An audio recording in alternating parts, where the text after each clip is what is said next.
ఇక్కడ విచ్చేసిన పాత్రికేయ మిత్రులందరికీ ఉదయపూర్వక నమస్కారాలు తెలియజేస్తూ బీసీలకు సంబంధించిన 5 ప్రధాన అంశాల సాధనే 5 ప్రధాన డిమాండ్ల సాధనే లక్ష్యంగా ఈ నెల 22వ తేదీన అంటే వచ్చే ఆదివారము మధ్యాహ్నము 2 గంటల నుండి 5 గంటల వరకు గుంటూరు విజయవాడ మార్గ మధ్యలో నాగార్జున యూనివర్సిటీ ఎదురుగా ఉన్న పూలే అంబేద్కర్ మండల్ కర్పూరి ప్రాంగణంలో భారీ బహిరంగ సభ బీసీవై పార్టీ ఆధ్వర్యంలో నిర్వహిస్తున్నాము.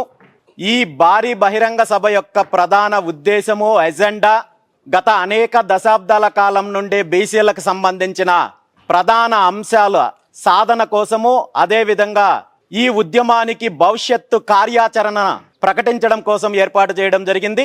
ఈ 5 ప్రధాన డిమాండ్లు తీసుకుంటే ముఖ్యంగా బీసీలకు సంబంధించిన రక్షణ చట్టాన్ని వెంటనే అమలు చేయాలని, అదేవిధంగా ఆంధ్రప్రదేశ్ రాష్ట్ర రాజధాని నిర్మాణంలో బీసీల యొక్క భాగస్వామ్యము, అదేవిధంగా కనీసము రాజధాని ప్రాంతంలో బీసీల అభివృద్ధి కోసము, బీసీల యొక్క ఏదైతే భవనాల నిర్మాణం కోసము, బీసీ పెట్టుబడిదారులు పారిశ్రామికవేత్తలకు అభివృద్ధిలో భాగస్వామ్యం కోసం కనీసము 1000 ఎకరాల కేటాయింపు చేయాలి అనే డిమాండ్తో పాటు అనేక దశాబ్దాల కాలం నుండి పెండింగ్లో ఉన్న విద్యా ఉద్యోగ స్థానిక సంస్థల ఎన్నికల్లో బీసీలకు 44% రిజర్వేషన్లు కల్పించాలి. మరీ ముఖ్యంగా సమగ్ర కులగణన చేపట్టాలి.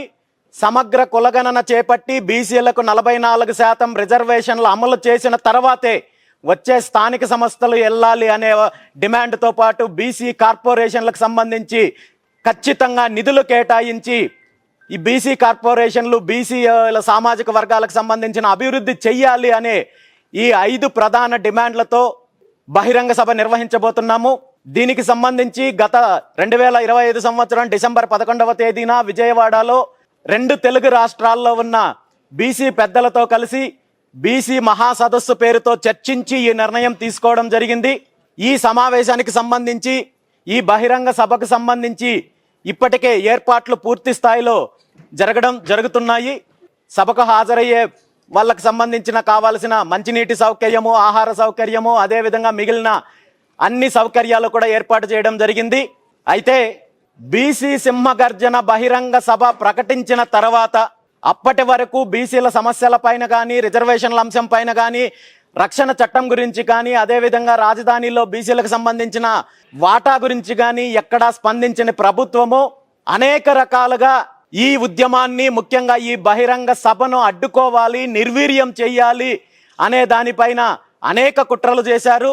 ఇందులో ప్రధానంగా బీసీలకు సంబంధించి ఏదైతే 5 డిమాండ్లు చేశామో ఈ 5 డిమాండ్లు కూడా ప్రభుత్వం ఏదో నెరవేర్చడానికి అడుగులు ముందుకు వేస్తోందన్నట్టు తప్పుదారి పట్టించే కార్యక్రమము, బీసీల్లో వస్తున్న చైతన్యాన్ని, మార్పుని నిర్వీర్యం చేసే కార్యక్రమము, నీరుగార్చే ప్రయత్నం జరిగింది. దాంతోపాటు ఏదో ఒక రకంగా ఈ బహిరంగ సభ జరిగితే బీసీలలో చైతన్యం వస్తుంది, మార్పు వస్తుంది, బీసీలో ఐక్యంగా ముందుకు వెళ్ళే పరిస్థితి ఉందనే ఉద్దేశంతో ఈ సభ జరగనివ్వకుండా కూడా ప్రభుత్వం అనేక రకాలుగా కుటిల యత్నాలు, ప్రయత్నాలు, కుట్రలు చేయడం జరిగింది. ముఖ్యంగా పోలీస్ డిపార్ట్మెంట్ ద్వారా ఈ సభకు అనుమతి రాకుండా అనేక రకాలుగా అడ్డుకునే ప్రయత్నం చేశారు. గత 4వ తేదీన మేము పోలీస్ డిపార్ట్మెంట్కి దరఖాస్తు చేసుకున్నప్పటికీ కూడా సభకు అనుమతి ఇస్తున్నారో లేదో అని తెలియజేయడానికి కూడా ఆలస్యం చేస్తూ ఎటువంటి సమాధానం ఇవ్వకుండా ఇబ్బందులు పెట్టే కార్యక్రమం చేస్తే గౌరవ హైకోర్టు వారిని సంప్రదించి దీని మీద ఈ సభ యొక్క ప్రధాన ఉద్దేశాలు తెలియజేస్తే గౌరవ హైకోర్టు వారు ఈ బహిరంగ సభ ఏర్పాటు చేయడానికి, అదేవిధంగా బహిరంగ సభ నిర్వహించడానికి కావలసిన అనుమతులు నిన్న మంజూరు చేయడం జరిగింది. దీనికి సంబంధించిన ఆదేశాలు స్పష్టంగా ఇవ్వడం జరిగింది. ఈరోజు రాష్ట్రంలో ఉన్న 50% పైగా జనాభా ఉన్న సుమారు 3 కోట్ల మందికి పైగా ఉన్న జనాభాకు సంబంధించిన ప్రధాన డిమాండ్లు నెరవేర్చుకోవడానికి, శాంతియుతంగా చేస్తున్న పోరాటానికి, బహిరంగ సభకి అడ్డు చెప్తూ అదేవిధంగా అడ్డుకునే కుట్ర చేస్తున్న ప్రభుత్వానికి ఇది నిజంగా చెంపదెబ్బ లాంటిది. ఎందుకంటే బీసీలు మాకు వెన్నెముక అని చెప్పుకునే తెలుగుదేశం పార్టీ కానీ, ముఖ్యమంత్రి చంద్రబాబు నాయుడు గారు కానీ మరి బీసీలు చేసే ఉద్యమానికి కానీ బీసీలు చేసే న్యాయమైన డిమాండ్లకు అడ్డుకుంటూనే బెదిరించే కార్యక్రమాలు చేస్తున్నారంటే నిజంగా బీసీల సమస్యలపైన ప్రభుత్వానికి, ముఖ్యమంత్రి చంద్రబాబు నాయుడు గారికి ఎలాంటి చిత్తశుద్ధి ఉందో దీన్ని బట్టి అర్థం చేసుకోవచ్చు. వీళ్ళు ఎన్ని కుట్రలు చేసినా ఈ బహిరంగ సభ సజావుగా ప్రశాంతమైన వాతావరణంలో జరుగుతుంది. ఖచ్చితంగా ఈ 5 ప్రధాన డిమాండ్లు సాధించడానికి భవిష్యత్తు ప్రణాళిక కూడా ఈ సభ ద్వారా ప్రకటించబోతున్నాము. ఖచ్చితంగా బీసీలకు సంబంధించిన న్యాయమైన డిమాండ్లు పరిష్కరించేంత వరకు, ఈ డిమాండ్లు సాధించేంత వరకు ఈ ఉద్యమం కొనసాగుతుంది. దానికి బీసీవై పార్టీ నేతృత్వం వహిస్తుంది. ఈ ఉద్యమంలో కలిసి వచ్చే అన్ని వర్గాలను, అన్ని సంఘాలను, అన్ని పార్టీలను కూడా కలుపుకొని ముందుకెళ్లే ప్రయత్నం చేస్తాము. భవిష్యత్తులో బీసీలకు సంబంధించిన అన్ని న్యాయపరమైన డిమాండ్లను సాధించే దిశగా ఈ పోరాటం కొనసాగుతుందని తెలియజేస్తూ, ఈ సమావేశానికి సంబంధించి కావలసిన ఏర్పాట్లన్నీ ఎవరికి ఎటువంటి ఇబ్బంది లేకుండా పూర్తి స్థాయిలో బీసీవై పార్టీ ఆధ్వర్యంలో ఏర్పాట్లు చేస్తున్నాము. ఈ సందర్భంగా మరీ ముఖ్యంగా పోలీస్ డిపార్ట్మెంట్ వారిని ఒకటే కోరుకుంటున్నాను, ప్రశాంతమైన వాతావరణంలో, శాంతియుతమైన వాతావరణంలో జరిగే ఈ బహిరంగ సభకు సంబంధించిన ఏర్పాట్లు పూర్తి స్థాయిలో ఏర్పాటు చేయడం జరిగింది. దాంతోపాటు అసాంఘిక శక్తులు ఈ సభలకు సంబంధించి కానీ వేరే రకంగా కుట్రలు చేసే అవకాశం ఉందనే సమాచారం మాకుంది. కాబట్టి పోలీస్ డిపార్ట్మెంటు దీనికి సంబంధించి శాంతి భద్రతలను పరిరక్షించాల్సిన బాధ్యత ఉందని చెప్పి ఈ సందర్భంగా తెలియజేస్తూ, ఈ సమావేశం యొక్క ప్రధాన ఎజెండాతో పాటు బహిరంగ సభ మొదలవ్వక ముందు ఇక్కడ జరిగే సాంస్కృతిక కార్యక్రమాలు, సాంఘిక కార్యక్రమాలలో ప్రధానంగా ఒక చారిత్రాత్మకమైన కార్యక్రమం చేస్తున్నాము. అదే శ్రీకృష్ణ జాంబవతుల కళ్యాణోత్సవము.